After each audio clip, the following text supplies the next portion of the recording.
Hello everyone, last time हमने video में पढ़ा था integrated rate law equation for zero order reaction और हमने ये भी पढ़ा था कि इंटीग्रेटेड रेट लॉ इक्वेशन की जरूरत क्यों पड़ी।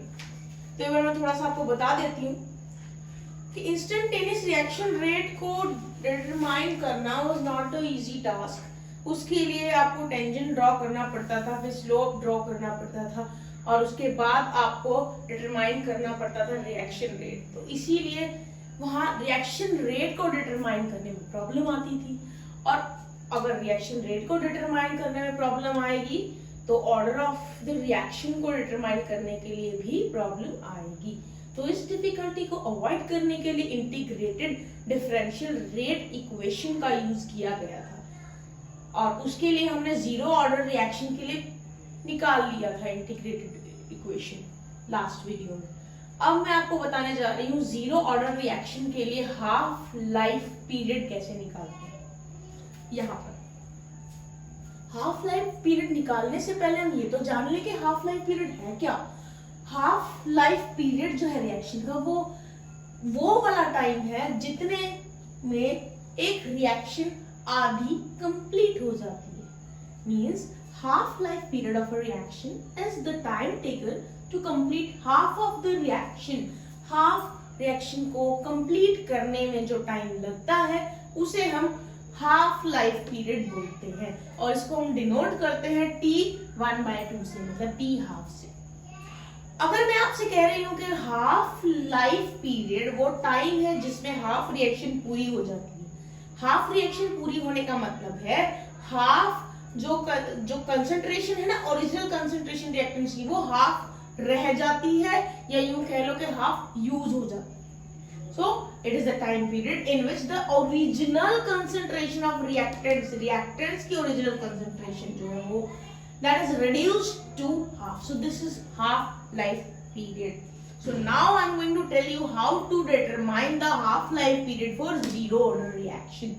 So जीरो ऑर्डर रिएक्शन जो हमने किया था, जब हमने उसके लिए इंटीग्रेटेड रेट लॉ इक्वेशन बनाई थी तो उसमें हमने जो रिजल्ट हमारा निकला था वो था के rate constant was equal to A0 minus A upon T, where K is the rate constant, A0 is the initial concentration of reactant, A is the concentration of reactant at time T। और इस equation को थोड़ा सा rearrange करेंगे तो हमारा T calculate हो जाएगा। ये आपका T यहाँ है, इसको यहाँ ले आइए और इसको यहाँ नीचे ले आइए तो आपका T इस तरह से डिटरमाइन होता है जीरो ऑर्डर रिएक्शन के लिए। लेकिन हमें यहाँ पे T कैलकुलेट नहीं करना है क्योंकि T तो हम ऑलरेडी पिछले इंटीग्रेटेड इक्वेशन में कर चुके हैं। हमें यहाँ कैलकुलेट करना है life period, half life period. So we have to calculate T1/2 जैसे कि मैंने आपको बताया। T1/2 में हमें वो देखना है कि कितना टाइम लगता है रिएक्शन को हाफ कंप्लीट होने में। मतलब कि यहाँ पे क्या चेंजेस आएंगे जरा एक बार देख लेते हैं। T1/2 तो वो टाइम है जिसमें हाफ रिएक्शन कंप्लीट हो जाएगी। A0 is the initial concentration of reactant जो कि यहाँ पर भी वही रहेगी, इसको हम चेंज नहीं कर सकते हैं। और ये है आपकी कंसंट्रेशन एट टाइम T। यहाँ पे T/2 हो चुका है, T1/2 हो चुका है, तो यहाँ T1/2 पे जो कंसंट्रेशन होगी रिएक्टेंट की वो हम यहाँ लिखेंगे क्योंकि मैंने कहा है हाफ लाइफ पीरियड। तो T1/2 पे जो रिएक्टेंट की कंसंट्रेशन होगी वो हाफ होगी, half of the concentration of original reactant. इसीलिए मैंने यहाँ पर 1/2 A0 रखा है, मतलब कि half of the concentration of original, half of the original concentration of reactant रखा है यहाँ पे मैंने के भी यहाँ पे as it is रहेगा। इसको थोड़ा और इसको अगर आप 1 में से हाफ माइनस कर दोगे तो ये A0/2 आ जाएगा। यहाँ पे A0 है, A0 में से हाफ A0 माइनस कर दोगे तो हमारे पास हाफ A0 ही बचेगा, तो मतलब A0/2 बचेगा और ये आपका तो half T1/2 time half life period निकालना है, T1/2 निकालना है, that you can calculate by using this formula that is A0/2K। तो ये हमने यहाँ पे डिटरमाइन कर लिया है formula to determine the half life period of zero order reaction. तो इस फॉर्मूले को देख के हमें दिख रहा है कि जो T1/2 है वो डायरेक्टली प्रोपोर्शनल है इनिशियल कंसंट्रेशन के और इनवर्सली प्रोपोर्शनल है रेट कांस्टेंट की। तो यहाँ पे हमें ये दो चीजें देखने को मिली है। तो अब हमारा इंटीग्रेटेड रेट लॉ इक्वेशन और हाफ लाइफ दोनों ही जीरो ऑर्डर रिएक्शन के लिए कंप्लीट हो चुका है। अब हम करने वाले हैं integrated rate equation for first order reaction. जैसे हमने पहले इंटीग्रेटेड रेट इक्वेशन बनाई थी जीरो ऑर्डर रिएक्शन की, उसी तरह से थोड़ा सा हम इसमें भी थोड़े से चेंजेस के साथ वही मेथड यूज करके हम इंटीग्रेटेड रेट इक्वेशन बनाएंगे फर्स्ट ऑर्डर रिएक्शन के लिए भी। तो सबसे पहले ये जान लेते हैं कि फर्स्ट ऑर्डर रिएक्शन होती क्या है। फर्स्ट ऑर्डर रिएक्शन है वो रिएक्शन जिसमें जो रेट है, रिएक्शन का जो रेट है वो डायरेक्टली प्रोपोर्शनल है रिएक्टेंट की कंसंट्रेशन से, एक कंसंट्रेशन पे, क्योंकि फर्स्ट ऑर्डर रिएक्शन है। सो जानते हैं एक जनरल रिएक्शन लेते हैं। यहाँ पे हमने कंसीडर किया है ए गिव प्रोडक्ट्स। तो अगर ये फर्स्ट ऑर्डर रिएक्शन है, मतलब कि ये फर्स्ट ऑर्डर काइनेटिक्स फॉलो करती है ये रिएक्शन, तो रिएक्शन रेट मतलब -dA/dt means change in concentration of reactant will be given by Ka। खाली a लिखा है, रेज़ टू द पावर 1 रहेगा क्योंकि ये फर्स्ट ऑर्डर रिएक्शन है। तो ये आपकी फर्स्ट ऑर्डर रिएक्शन के लिए रेट लॉ इक्वेशन बन जाएगी। इसको थोड़ा सा रीअरेंज करेंगे तो यहाँ जो A की कंसंट्रेशन है एट टाइम t, इसको हम नीचे ले आएंगे और dt को इधर ले आएंगे। तो ये इक्वेशन बन जाएगी -dA/A molar concentration of A equals to kdt। ये हमें थोड़ा सा रीअरेंजमेंट हमने किया है रिएक्शन रेट इक्वेशन में। अब इस रिएक्शन को, इस इक्वेशन को हम इंटीग्रेट करेंगे, दोनों साइड से करेंगे। इंटीग्रेट करने के बाद इस रिएक्शन को, इसको हमने इंटीग्रेट करना है इस तरह से, दोनों तरफ से हम इसको इंटीग्रेट करेंगे। तो जरा देखते हैं क्या बनता है। -ln A, यहाँ क्योंकि A की मोलर कंसंट्रेशन ऊपर भी है और नीचे भी है, न्यूमरेटर में भी है और डिनोमिनेटर भी है तो इंटीग्रेशन करने पे यहाँ पे आ जाएगा -ln A that is equal to Kt plus I। Again I is the constant of proportionality जो हम पिछली वीडियो में भी देख चुके हैं, ये हमने उसमें भी किया था। ये आपकी फर्स्ट इक्वेशन हो जाती है, जैसे हमने लास्ट टाइम किया था इंटीग्रेटेड रेट इक्वेशन जब हमने जीरो ऑर्डर रिएक्शन की थी। तो वहां पे भी हमने I की वैल्यू कैलकुलेट की थी। कैसे की थी? इनिशियल कंडीशंस के अकॉर्डिंगली। सो इनिशियल कंडीशंस क्या होती हैं? When time is equal to 0 and the molar concentration of A is equal to the initial molar concentration, because initially हम बात कर रहे हैं, इनिशियल कंडीशंस रख रहे हैं, तो मोलर कंसंट्रेशन जो होगी रिएक्टेंट्स की वो भी इनिशियल लेंगे हम। अगेन मैं आपको बता देती हूँ, लास्ट वीडियो में भी बताया था मैंने कि जो नीचे नॉट का साइन होता है ये इंडिकेट करता है इनिशियल मोलर कंसंट्रेशन। अगर ये नॉट ऊपर होता है तो वो आपका स्टोइशियोमेट्रिक कोफिशिएंट होता है मोलर कंसंट्रेशन के लिए, जो ऑर्डर ऑफ द रिएक्शन के लिए यूज होता है। तो यहाँ पे नीचे है तो ये इनिशियल मोलर कंसंट्रेशन को रिप्रेजेंट कर रहा है। तो ये जो वैल्यूज है वो हम फर्स्ट इक्वेशन में पुट करेंगे तो ये आ जाएगा। ln A था तो यहाँ पर -ln A0 आ जाएगा, क्योंकि मैंने बोला है A will be equal to A0। Equals to Kt था तो इक्वल्स टू K इंटू 0 आ जाएगा क्योंकि T इक्वल टू 0 है, plus I as it is रहेगा। तो ये जो इक्वेशन है बन जाएगी I is equal to -ln A0। This from this we will get the value of I, constant of proportionality. अब I की वैल्यू मिलने के बाद हम इस वैल्यू को फर्स्ट इक्वेशन में फिर से पुट कर देंगे। अब मुझे I की जगह -ln A0 पुट करना है, तो आप देखिए -ln A था तो यहाँ पे भी -ln A है, इक्वल्स टू Kt था यहाँ पे भी इक्वल्स टू Kt है, प्लस I की जगह हम पुट करेंगे -ln A0, तो हमने पुट कर दिया -ln A0। थोड़ा रीअरेंजमेंट करते हैं इसको, तो ln A0 वाली टर्म्स को और ln A वाली टर्म्स को एक तरफ ले आएंगे, मोलर कंसंट्रेशन वाली टर्म्स हम एक तरफ ले आएंगे, ये देखिए, और एक तरफ Kt रह जाएगा। तो देखिए Kt is equal to ln A0 minus ln आ जाएगा। इस इक्वेशन को थोड़ा रीअरेंज करके हमने क्या किया है, ln A0 को उधर ले जाएंगे, यहाँ माइनस का है उधर जाके प्लस का हो जाएगा, ये देखिए प्लस का हो गया है, माइनस ln A हो गया इक्वल्स टू Kt। अब देखिए मैथ्स में आपको ने देखा होगा, पढ़ा होगा जब यहाँ पर ln a नॉट है, यहाँ पे भी माइनस ln a है, तो हम क्या करते हैं, जो पॉजिटिव टर्म है इधर वाली, इसको हम न्यूमरेटर में पुट करेंगे, और जो नेगेटिव टर्म है ये देखो इधर वाली, इसको हम नीचे डिनोमिनेटर में पुट कर देंगे।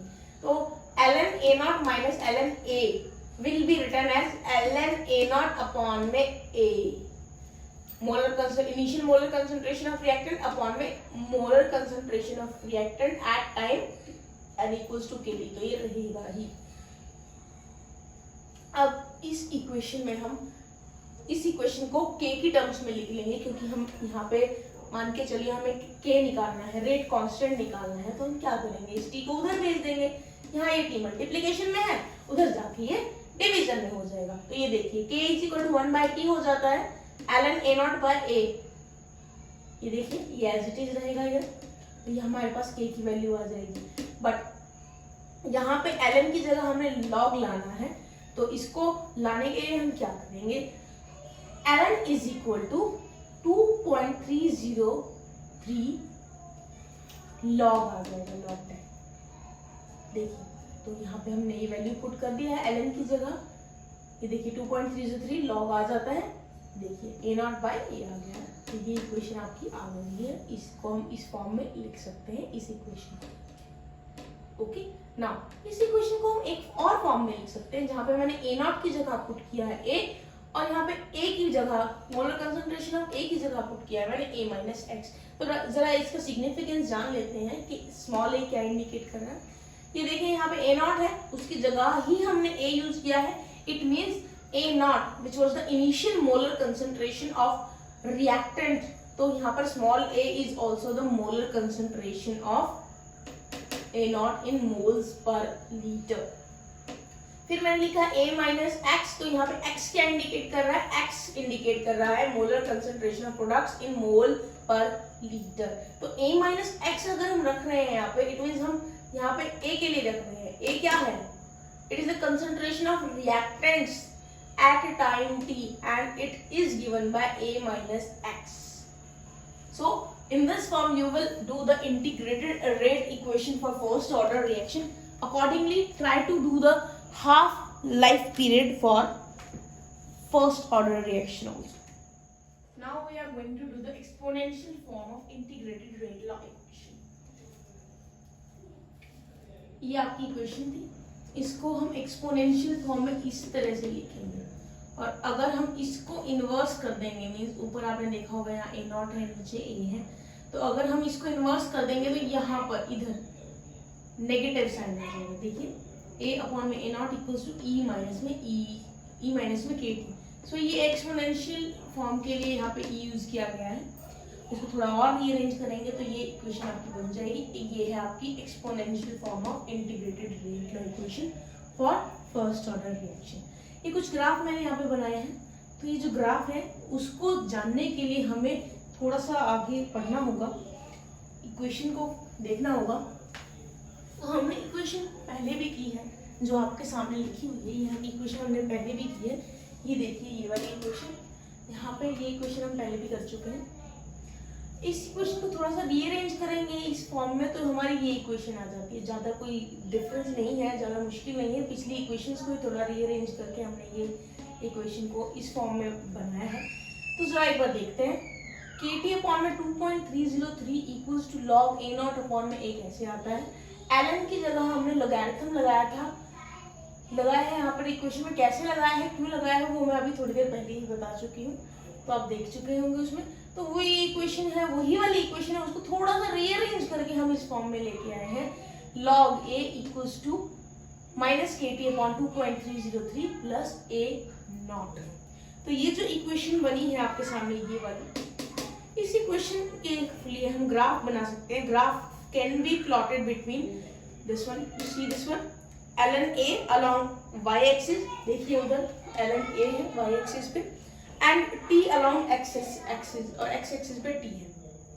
एक और ग्राफ हम बना सकते हैं जिसमें हम ये फॉर्म लिखेंगे, ln logarithm a naught upon में a आपका आ जाएगा y एक्सिस पे, और टाइम आ जाएगा x एक्सिस पे।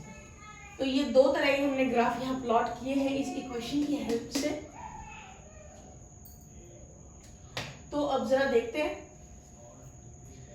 यहाँ जो ग्राफ है, ये वाला जो ग्राफ है, इसमें जो स्लोप है वो इंडिकेट नेगेटिव जो है स्लोप का, वो k की वैल्यू शो कर रहा है, और यहाँ पे जो स्लोप है वो इक्वल है -k/2.303 के।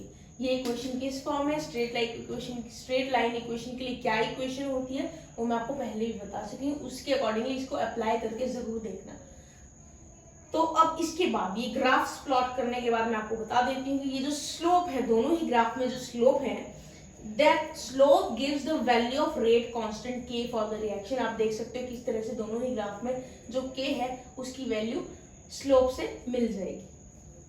सो now we come to one more point regarding this integrated rate law equation, or we can say first order reaction। जो रेडियोएक्टिव डीके होता है, नेचुरल हो या आर्टिफिशियल हो, किसका होगा? एक अनस्टेबल न्यूक्लियाई का होगा रेडियोएक्टिव डीके, जिसमें एक अनस्टेबल न्यूक्लियाई स्प्लिट होके एक से स्प्लिट होके दो या दो से ज्यादा भी जो है यहाँ पे आपके न्यूक्लियाई बना सकता है। ये आपके सामने एग्जांपल भी लिखा हुआ है। तो वो जो रिएक्शन होता है, रेडियोएक्टिव डीके वाला जो रिएक्शन है, चाहे वो नेचुरल है या आर्टिफिशियल है, अनस्टेबल न्यूक्लियाई का radioactive decay first order kinetics follow करता है, मतलब वो फर्स्ट ऑर्डर रिएक्शन होता है। मैंने यहाँ पे एक एग्जांपल भी लिखा है। यहाँ पे रेडियम का रेडियोएक्टिव डीके हो रहा है, radium is split up into helium and radon. ये देखिए दो न्यूक्लियाई में स्प्लिट हो रहा है एक nuclei. This is a radioactive decay and it follows the first order kinetics, therefore rate is equal to K molar concentration of radium. This is the rate law equation for this first order reaction of a radioactive decay। तो इस reaction के अंदर जो K है उसको हम rate constant ना बोल के डीके कांस्टेंट बोलेंगे, क्योंकि ये एक रेडियोएक्टिव डीके है।